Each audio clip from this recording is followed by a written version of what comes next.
আশ্রয়ণ প্রকল্পের মাধ্যমে সারা দেশে আরও 18,500 ভূমিহীন ও গৃহহীনদের কাছে ঘর হস্তান্তর করলেন প্রধানমন্ত্রী শেখ হাসিনা।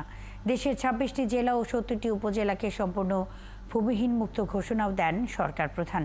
জানান, ঘূর্ণিঝড় রিমালে ক্ষতিগ্রস্তদের বাড়ি তৈরি করে দেওয়া সহ পাশে থাকবে সরকার। আরও জানাচ্ছেন সৌমিত্র মজুমদার।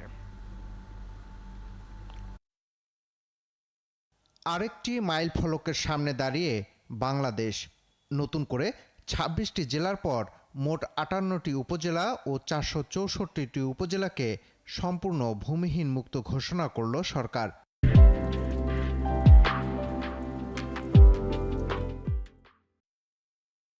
মঙ্গলবার গণভবন থেকে ভার্চুয়ালি যুক্ত হয়ে সারা দেশে 18,566টি বাড়ি হস্তান্তর করেন প্রধানমন্ত্রী শেখ হাসিনা। এসব জেলা ও উপজেলাকে গৃহহীন ও ভূমিহীন মুক্ত ঘোষণা দিয়ে প্রধানমন্ত্রী জানান, ঠিকানা নিশ্চিত হবার মধ্য দিয়ে বদলে গেছে মানুষের জীবনযাত্রা। তাদের জীবনের যে পরিবর্তনটা এসেছে, একটা আত্মবিশ্বাস, আত্মমর্যাদাবোধ ফিরে এসেছে। একটি দেশকে উন্নত করতে হলে এটা সবথেকে বেশি প্রয়োজন। সাম্প্রতিক ঘূর্ণিঝড় রিমালে ক্ষতিগ্রস্তদের তালিকা তৈরি হচ্ছে জানিয়ে প্রধানমন্ত্রী বলেন, ক্ষতিগ্রস্তদের সব রকম সহযোগিতা করবে সরকার। যেগুলি সম্পূর্ণ ক্ষতিগ্রস্ত তাদেরকে আমরা ঘর তৈরি করে দেব। আংশিক ক্ষতিগ্রস্ত তাদের জন্য আমরা ঘর নির্মাণ উপকরণ দিয়ে সহায়তা করব। অর্থাৎ এই যে প্রাকৃতিক দুর্যোগ, এই দুর্যোগে যারা ক্ষতিগ্রস্ত তাদের পাশে আমরা আছি।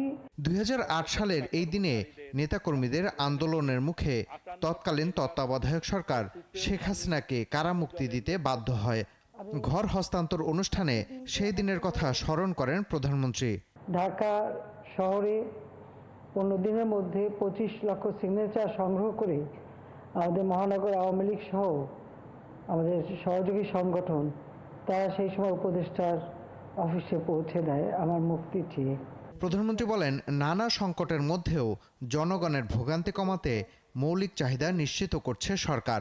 ঠিক আমার বাবা যেভাবে নিজেকে বাংলাদেশের জনগণের সেবক হিসেবে ঘোষণা দিয়েছিলেন, আমিও তার পদাঙ্ক অনুসরণ করে বাংলাদেশের মানুষের সেবক হিসেবেই নিজেকে আমি উপস্থাপন করি। এবং সৌমিত্র মজুমদার, 71, ঢাকা।